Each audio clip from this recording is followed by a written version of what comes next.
১৯৭১-এর মুক্তি সংগ্রাম পর্যন্ত ঘটনা প্রবাহ। পাকিস্তানের গঠন প্রকৃতিটিই ছিল কিছুটা অস্বাভাবিক। ভৌগোলিকভাবে এই দেশের দুই অংশের মধ্যে ১,০০০ মাইলের ব্যবধান সৃষ্টি করে রেখেছিল ভারত। নৃতাত্ত্বিক, সাংস্কৃতিক, ভাষা এবং আর্থসামাজিক দিক দিয়েও এই দুই অংশের মধ্যে ছিল অনেক বড় ধরনের ব্যবধান। এই সমস্ত ব্যবধানগুলো ক্রমশ বেড়ে যায় ক্ষমতাসীন গোষ্ঠীদের ছলে বলে কৌশলে ক্ষমতা কুক্ষিগত করার নীতি গ্রহণের পরিপ্রেক্ষিতে। ক্ষমতাসীন গোষ্ঠী তাদের ভাষা এবং সংস্কৃতি অন্যায়ভাবে গায়ের জোরে অন্যদের উপর চাপে দিতে চায়, যাতে করে রাজনৈতিকভাবে পুরো দেশের উপর তাদের প্রাধান্য বজিয়ে রাখা যায় এবং সম্ভব হয় অর্থনৈতিকভাবে শোষণ কায়েম রাখা যায়। পাকিস্তান সৃষ্টির জন্মলগ্নেই সংঘাতের সূত্রপাত ঘটে যখন ১৯৪৮ সালে জনাব মোহাম্মদ আলী জিন্নাহ গভর্নর জেনারেল হিসেবে ঢাকায় এক জনসভার ঘোষণা দেন উর্দুই হবে পাকিস্তানের একমাত্র রাষ্ট্রভাষা। তাৎক্ষণিকভাবে এর প্রতিবাদ জানানো হয় বাংলা ভাষাভাষী জনগোষ্ঠীর পক্ষ থেকে, যা পরবর্তীকালে জাতীয়তাবাদী চেতনার উন্মেষ ঘটাতে সাহায্য করে। এরপর ১৯৫২ সালে ভাষা আন্দোলনের সময় রক্তের বিনিময়ে পূর্ব বাংলার জনগণ তাদের মাতৃভাষা মর্যাদা অক্ষুণ্ণ রাখার দৃঢ়তা ব্যক্ত করেন, যার ফলে পাকিস্তানের শাসক গোষ্ঠী বাংলা ভাষাকে রাষ্ট্রভাষা মর্যাদা দিতে বাধ্য হয়। ১৯৫৪ সালে পূর্ব পাকিস্তানের জাতীয়তাবাদী চেতনা উদ্বুদ্ধ ইউনাইটেড ফ্রন্ট নির্বাচনে জয়ী হয়ে প্রাদেশিক সরকার গঠন করে, কিন্তু কেন্দ্রের ক্ষমতাসীনরা এদের হাতে ক্ষমতা দিতে নারাজ হয়ে নানা ধরনের কৌশল অবলম্বন করে তাদেরকে ক্ষমতা থেকে দূরে সরিয়ে রাখার চেষ্টা চালায়। ফলে পূর্ব পাকিস্তান রাজনৈতিক অস্থিতিশীলতা দেখা যায়। এদের পর এক সরকারের পতন ঘটানোর তামাশা শুরু হয় অতি চতুরতার সাথে, যার অজুহাতে পরে ১৯৫৮ সালে জেনারেল আইয়ুব খান ক্ষমতা দখল করে দেশে সামাজিক শাসন জারি করেন। ৬০-এর দশকের ঘটনাবলী পূর্ব পাকিস্তানের জনগণের মানে ৬০-এর দশকের ঘটনাবলী পূর্ব পাকিস্তানের জনগণের মনে এই বিশ্বাস জন্মাতে সক্ষম হয় যে পূর্ণ স্বায়ত্তশাসন অর্জন করা ছাড়া আর অন্য কোনো উপায় তারা নিজেদের ন্যায্য অধিকার প্রতিষ্ঠা করতে পারবে না। সব ক্ষেত্রেই পূর্ব পাকিস্তানি বাসীদের উপর চালাতে থাকে বৈষম্যমূলক আচরণ এবং পাকিস্তানের প্রতিষ্ঠিত কায়েম স্বার্থবাদী গোষ্ঠীদের অবারিত শোষণের ফলে অর্থনৈতিকভাবে পশ্চিম পাকিস্তানের পশ্চাৎভূমি হিসেবে দেউলিয়া হয়ে পড়ে পূর্ব পাকিস্তান। ১৯৬১ থেকে ৬২ সালে হামিদুর রহমান শিক্ষা কমিশন রিপোর্টের বিরুদ্ধে পূর্ব পাকিস্তানের ছাত্র সমাজের মধ্যে প্রচণ্ড বিক্ষোভের সৃষ্টি হয়। ১৯৬৬ সালে স্বায়ত্তশাসন এবং ন্যায্য অধিকার অর্জন করার জন্য শেখ মুজিবুর রহমান ও তার দল আওয়ামী লীগের তাদের ৬ দফা প্রোগ্রাম পেশ করেন। এতে জাতীয়তাবাদী চেতনার এক নতুন মাত্রা যোগ হয়। ৬ দফা ছিল পাকিস্তানের অবকাঠামোর মধ্যে পূর্ব পাকিস্তানের জন্য পূর্ণ স্বায়ত্তশাসনের অধিকার আদায়ের দাবি। এতে ক্ষমতাশালী গোষ্ঠী আতঙ্কিত হয়ে ওঠে শেখ মুজিবুর রহমানকে আগরতলা ষড়যন্ত্র মামলায় সাথে জড়িত করে দেশদ্রোহিতার অভিযোগে কারাবন্দী করে, কিন্তু বাংলাদেশের সিংহপুরুষ মাওলানা আব্দুল হামিদ খান ভাসানী সারা দেশবাসী এক দুর্বার আন্দোলন গড়ে তোলেন, যার ফলে ১৯৬৯ সালে ফেব্রুয়ারি মাসে আইয়ুব সরকার তাকেও তার সহকর্মীদের বিনাশ শর্তে মুক্তি দিতে বাধ্য হয়। মার্চ মাসে পাকিস্তানের পূর্ব ও পশ্চিম দুই অংশেই আইয়ুব বিরোধী আন্দোলনের চাপে জেনারেল আইয়ুব ক্ষমতা ছাড়তে বাধ্য হন এবং তার স্থলাভিষিক্ত হন সেনাপ্রধান জেনারেল ইয়াহিয়া খান।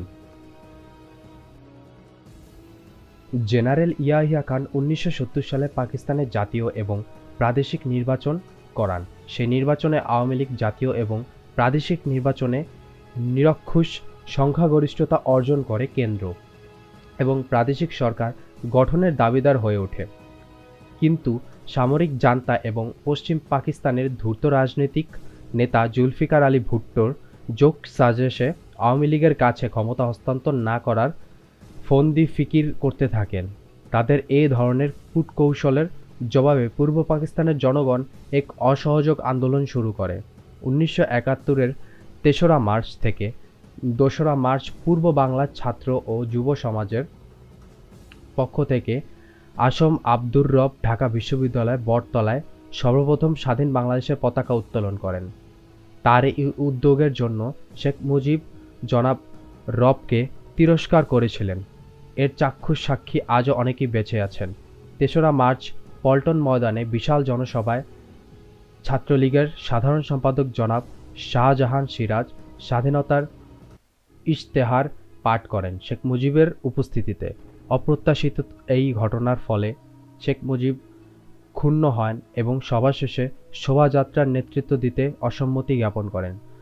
পূর্ব সিদ্ধান্ত অনুযায়ী ঘোষিত হয়েছিল সভা শেষে গণমিছিলের নেতৃত্ব দেবে শেখ মুজিব। ৭ই মার্চ রেসকোর্সের বিশাল জনসমুদ্রে তার বহুল প্রচারিত বক্তব্য রাখেন।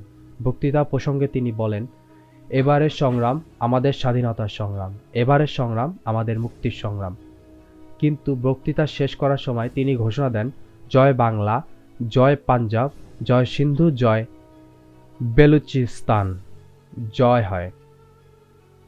অবশেষে ক্ষমতা হস্তান্তরের সব আলোচনাই যখন ব্যর্থ হয়ে গিয়েছিল, তখন সামরিক জান্তা অস্ত্রের মাধ্যমে রাজনৈতিক সংকটের মোকাবেলা করার সিদ্ধান্ত নেন। তারা হায়নার মতো ঝাঁপিয়ে পড়ে পূর্ব পাকিস্তানের নিরস্ত্র জনগণের উপর। ২৫ থেকে ২৬শে মার্চ ১৯৭১-এর কালো রাত চালানো হয় পাশবিক শ্বেতসন্ত্রাস। ১৯৭১-এর মুক্তি সংগ্রাম পর্যন্ত ঘটনা প্রবাহ। পাকিস্তানের গঠন প্রকৃতিটিই ছিল কিছুটা অস্বাভাবিক। ভৌগোলিকভাবে এই দেশের দুই অংশের মধ্যে ১,০০০ মাইলের ব্যবধান সৃষ্টি করে রেখেছিল ভারত। নৃতাত্ত্বিক, সাংস্কৃতিক, ভাষা এবং আর্থসামাজিক দিক দিয়েও এই দুই অংশের মধ্যে ছিল অনেক বড় ধরনের ব্যবধান। এই সমস্ত ব্যবধানগুলো ক্রমশ বেড়ে যায় ক্ষমতাসীন গোষ্ঠীদের ছলে বলে কৌশলে ক্ষমতা কুক্ষিগত করার নীতি গ্রহণের পরিপ্রেক্ষিতে। ক্ষমতাসীন গোষ্ঠী তাদের ভাষা এবং সংস্কৃতি অন্যায়ভাবে গায়ের জোরে অন্যদের উপর চাপে দিতে চায়, যাতে করে রাজনৈতিকভাবে পুরো দেশের উপর তাদের প্রাধান্য বজিয়ে রাখা যায় এবং সম্ভব হয় অর্থনৈতিকভাবে শোষণ কায়েম রাখা যায়। পাকিস্তান সৃষ্টির জন্মলগ্নেই সংঘাতের সূত্রপাত ঘটে যখন ১৯৪৮ সালে জনাব মোহাম্মদ আলী জিন্নাহ গভর্নর জেনারেল হিসেবে ঢাকায় এক জনসভার ঘোষণা দেন, উর্দুই হবে পাকিস্তানের একমাত্র রাষ্ট্রভাষা। তাৎক্ষণিকভাবে এর প্রতিবাদ জানানো হয় বাংলা ভাষাভাষী জনগোষ্ঠীর পক্ষ থেকে, যা পরবর্তীকালে জাতীয়তাবাদী চেতনার উন্মেষ ঘটাতে সাহায্য করে। এরপর ১৯৫২ সালে ভাষা আন্দোলনের সময় রক্তের বিনিময়ে পূর্ব বাংলার জনগণ তাদের মাতৃভাষা মর্যাদা অক্ষুণ্ণ রাখার দৃঢ়তা ব্যক্ত করেন, যার ফলে পাকিস্তানের শাসক গোষ্ঠী বাংলা ভাষাকে রাষ্ট্রভাষা মর্যাদা দিতে বাধ্য হয়। ১৯৫৪ সালে পূর্ব পাকিস্তানের জাতীয়তাবাদী চেতনা উদ্বুদ্ধ ইউনাইটেড ফ্রন্ট নির্বাচনে জয়ী হয়ে প্রাদেশিক সরকার গঠন করে, কিন্তু কেন্দ্রের ক্ষমতাসীনরা এদের হাতে ক্ষমতা দিতে নারাজ হয়ে নানা ধরনের কৌশল অবলম্বন করে তাদেরকে ক্ষমতা থেকে দূরে সরিয়ে রাখার চেষ্টা চালায়। ফলে পূর্ব পাকিস্তান রাজনৈতিক অস্থিতিশীলতা দেখা যায়। এদের পর এক সরকারের পতন ঘটানোর তামাশা শুরু হয় অতি চতুরতার সাথে, যার অজুহাতে পরে ১৯৫৮ সালে জেনারেল আইয়ুব খান ক্ষমতা দখল করে দেশে সামাজিক শাসন জারি করেন। ৬০-এর দশকের ঘটনাবলী পূর্ব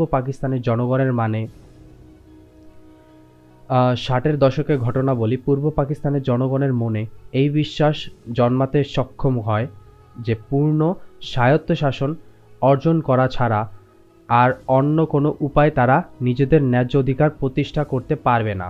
সব ক্ষেত্রেই পূর্ব পাকিস্তানি বাসীদের উপর চালাতে থাকে বৈষম্যমূলক আচরণ এবং পাকিস্তানের প্রতিষ্ঠিত কায়েম স্বার্থবাদী গোষ্ঠীদের